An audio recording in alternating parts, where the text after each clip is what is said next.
பாயாசம் ready ஆகிடுச்சு. நம்ம வந்து ஸ்டவ்வை வந்து ஆஃப் பண்ணிடணும். ஆஃப் பண்ணிவிட்டு இந்த பாதாம் மிக்ஸ் வந்து இது நம்ம சூடு பாலில் தான் ஊற்றிருக்கோம் இல்லையா, அதனால் இதை ஊற்றிக்கலாம்.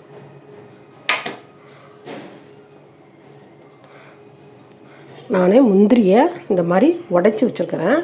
முழுசாக போடுறதும் உடச்சி போடுறதும் நம்ம இஷ்டம் தான். இதில் நிறைய இருக்கும்.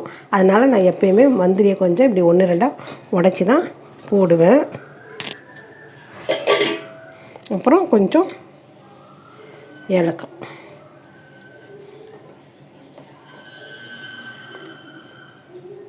இதுவே நல்லா சூடாக இருக்கும். அப்போ நம்ம வந்து கொதிக்கும் போது தான் போடணும்னு இல்லை. இப்போ வந்து அதுக்கு மேலே நம்ம சாரப்பருப்பு அதை போட்டு மூடிட்டோம்னா நம்மளுடைய பால் பாயாசம் ரெடி ஆயிடுச்சு.